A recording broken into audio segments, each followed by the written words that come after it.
Guruve Gaurachandraya Radhikaya Tarale Krishnaya Krishna Bhaktaya Tadbhaktaya Namo Namaha Vanchakalpaturubhischa Kripa Sindhuve Vacha Patitanam Pavanebhyo Vaishnavebhyo Namo Namaha Jaya Shri Krishna Chaitanya Prabhu Nityananda Shri Advaita Gadadhara Sivasadi Shri Gaura Bhaktavinda Hare Krishna Krishna Krishna Hare Hare Hare Rama, Rama Rama, Hare Hare.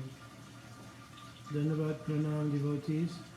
So, as I've been mentioning, I'm sharing a question. I have to pull up the question that came to me via inbox.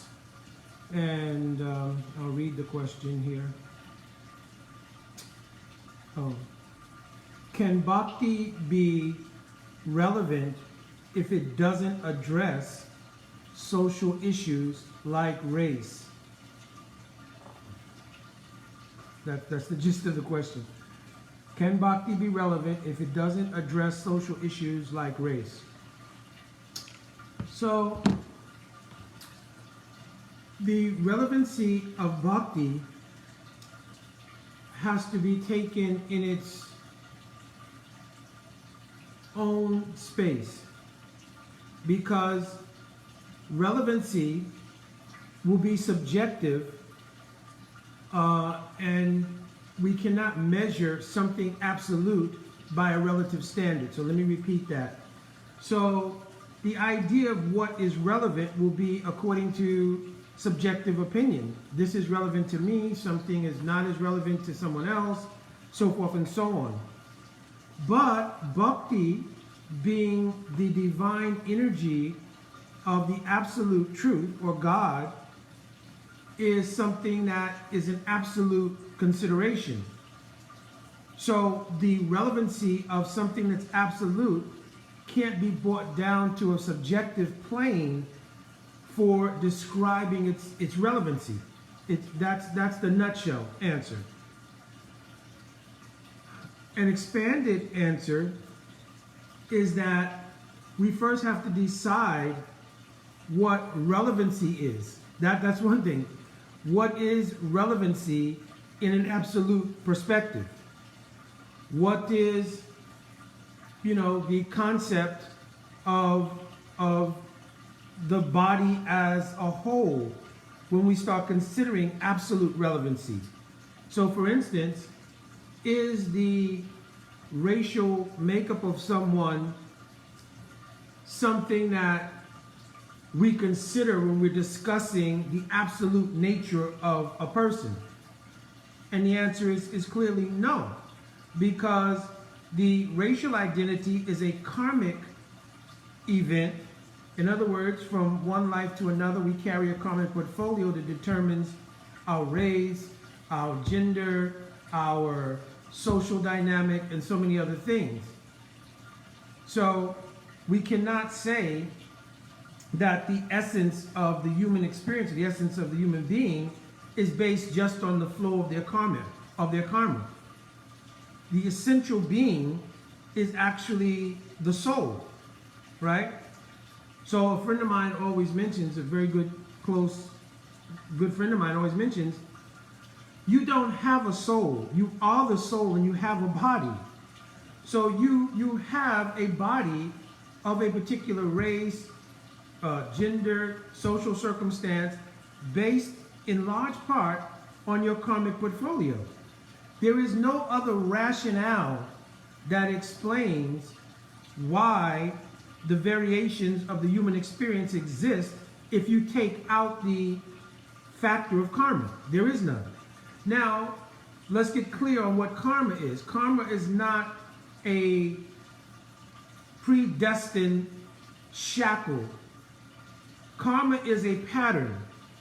According to what activities you do, there is a concomitant result of those activities, and it sets up like a pattern, right? And it sets up like a template. But the individual desire and the individual expression in any given life is still with that individual. So karma is not a predeterminate. It is actually just a template. And still the individual activities, desires, and aspirations govern what happens to that individual as they move along. So that being clear, what is karma? The racial makeup, the gender makeup, the social dynamics of any individual soul from one life to another is that karmic template. Now, in terms of issues regarding race and social justice, then the factor of karma can't be taken out from that. At the same time, because as we mentioned, karma is not a predeterminate, right? We have to acknowledge that the actions that happen at any given time are live producers of future karma. So, example, if anybody abuses, exploits, just treats in any inhumane way another person, they're generating karma for that. So it's not like karma is an excuse that anything that happens to anyone is okay because it's just their karma. No, nobody's saying that at all. But the karmic factor has allowed a template for something to happen, but still everyone involved in that incident is now generating karma according to their participation and in what way they participated. So if someone is exploitive, abusive, someone is harmful, someone is injurious to another person, right? They receive the karmic results of those activities. And we can't just say that the victim in that incident is just receiving their karma. Certainly there's a karmic implication here, but the person who is the perpetrator of the exploitation or inhumane treatment, they're also getting karma right at that moment. So karma now being somewhat understood, what is the relationship of bhakti to all of these things? Well, bhakti being a divine energy which is meant to stimulate, arouse, and revive the original consciousness of the soul, really has very little to do with the body. So you cannot try to make a subjective relationship between divine absolute energy and the relativity of a karmic experience of different individuals. Just like one time, another question someone asked me, this was some time back, this was before I was doing these sort of sessions in the morning or early afternoon now, right, was about where Krishna consciousness fits in the contemporary social justice movement. So I mentioned to the person that the only thing that can really effect mass change and in a deep and irrevocable way is a change of consciousness. A change of policy has some help. A change of personalities administering policies has some help. But the real efficient and effective change to things which are inhumane in any field is going to be a change of consciousness. And consciousness is an individual experience. So the efficacy of bhakti is that it has the power to change consciousness. That's the efficacy of bhakti. So if people can truly take to the practice of bhakti and follow that process with all it entails, right, then consciousness can change. And when consciousness changes, there's an actual change in the social fabric. Because the social fabric is made up of individuals, right? So it's important to understand that actually bhakti, first of all, is an absolute and divine energy. And the purpose of that divine energy is to affect change in consciousness. But when consciousness is changed in any individual, it has some effect on the overall social fabric, because each individual whose consciousness raises to a certain level and they gain a certain perspective, right, then they start to be able to affect the overall social fabric, right? Because again, the social fabric's made up of individuals, right? And again, when there are cosmetic changes in the social fabric, first of all, they may not be lasting because nothing in the material world has permanency. We don't experience anything in the material world that is permanent. Everything is undergoing some mutation, right? It exists for some time. It begins to mutate. Gradually, it comes to an end at some point, right? Because that's the nature of the material world. Things have a genesis. They exist for some time. They may produce some byproducts. They begin to dwindle, and eventually they disappear, right? So similarly, simply making material changes to things, that process that I just described will happen, right? There'll be a genesis of an idea that we need to make a great change in the social fabric.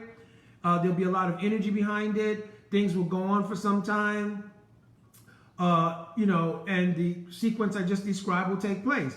Gradually, it again will wane. This is the nature of anything material. So it's not just social justice issues, but it's the nature of anything material. But when there is a change of consciousness, consciousness is a byproduct of the soul, and the soul is eternal. It is not temporary. Therefore, whatever changes are made in the realization related to the soul are permanent changes. They're not temporary changes. Therefore, when the consciousness is raised, there is an actual change, and the more individuals who undergo actual change of consciousness, that creates the social fabric that we're looking for. In other words, when people come to a level of consciousness where there is mutual respect, where there's a genuine idea of love and affection, where there's a genuine idea of humane treatment, and there's an absolute standard of justice. So that's the next thing to be talked about. What is the absolute standard of justice? If we don't establish what is an absolute standard of justice, and justice becomes relative, right? Then one person's justice may not be another person's justice. You understand? Because who's established what is the absolute justice? You could say, well, as human beings, we have a certain intrinsic value system. But that's not a fact. Because we see that people, according to their karmic portfolio, they may have a certain value system related to that. Just like some people can more easily digest the idea, and I'm just giving this as an example. I don't want a political debate on the issue. I'm not looking for that. I'm just trying to answer a question. And by answering the question, I'm trying to give an example. So in regard to abortion, whatever mentality arises that allows a man and woman, right, to consider that the killing of life in any stage of development is okay, right? And that in fact it can be just, right? Then that's a certain subjective idea of a value system in justice, right? Because their value system informs what they consider to be just. In the same way, someone may look and say, well, wait a minute. From an absolute perspective, a soul has entered the womb in order to fulfill its karmic portfolio. The ultimate aim of human life is to realize God. Now, there I am making a absolute statement, right? And everybody can challenge it as you like. I can't speak from anything but my own informed, consciousness, right? So if we're accepting that the ultimate goal of life is to realize oneself and one's relationship with God, then the person coming in the womb is coming in the womb in order to begin that process of unfoldment from wherever they left off previously. To interrupt that process for subjective reasons, right?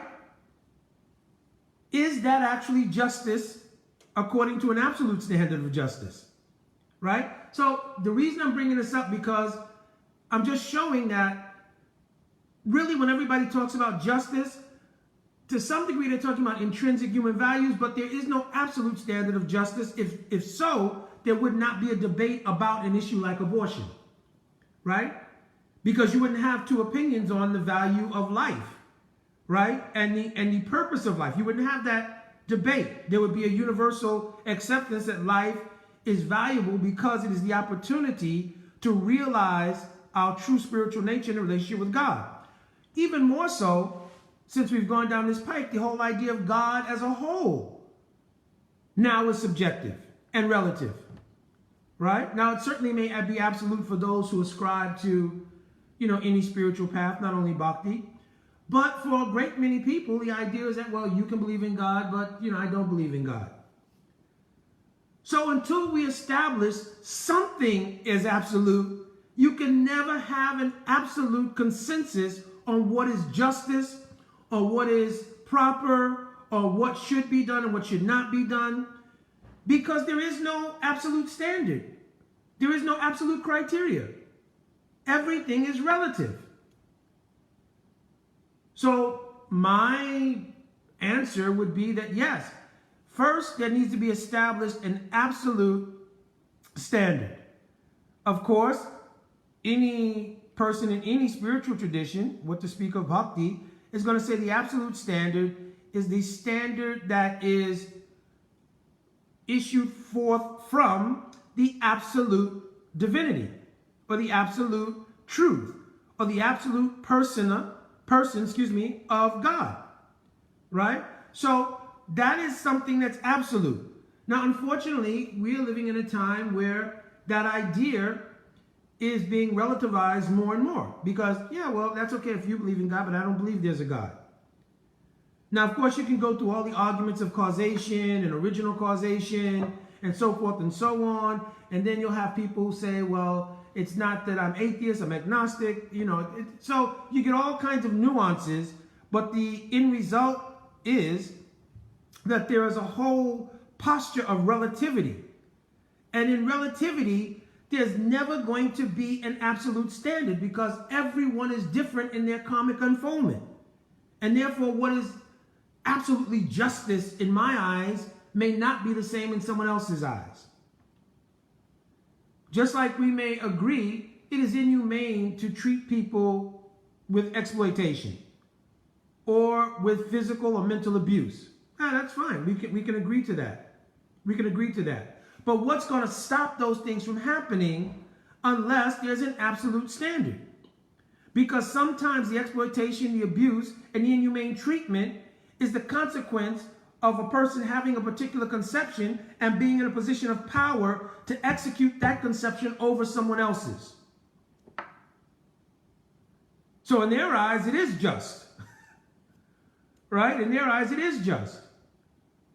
But if you get an absolute standard from the vision of an absolute relatable truth, right? And that's just the reality of where we are. That's not happening. It's not that everybody believes in God and God is the absolute truth and things that issue forth from that absolute truth or the absolute standard, and we will base our social dealings on that. That's just not the reality. So, that being the case, we have to accept that all things considered in the material arena are going to be predominantly relative. And of course, in our tradition, in the tradition of Bhakti, the climate of that relativity is called Kali Yuga. So in this particular age or time, then this idea of the relativity, first of all, regarding absolute truth, becomes more and more prominent. And as a result of that, everything related to the social fabric and the human condition also becomes relative. And because it all becomes relative, one person has one idea of justice, another person has another idea of justice, one person has one idea of what should be done, another person says, no, that should not be done. So this is just the nature of the relative world. The only way to effect change is for any individual to first establish within themselves their own absolute reality. And what I mean by their own absolute reality, I don't mean one that they concoct or one they make up, but the recognition of the existing absolute reality, that I'm the soul, I'm not the body. I have a body. The body is a byproduct of my karmic portfolio. The things that I'm doing right now inform and affect what my future situations will be. And that this whole reality is generated originally from an absolute truth.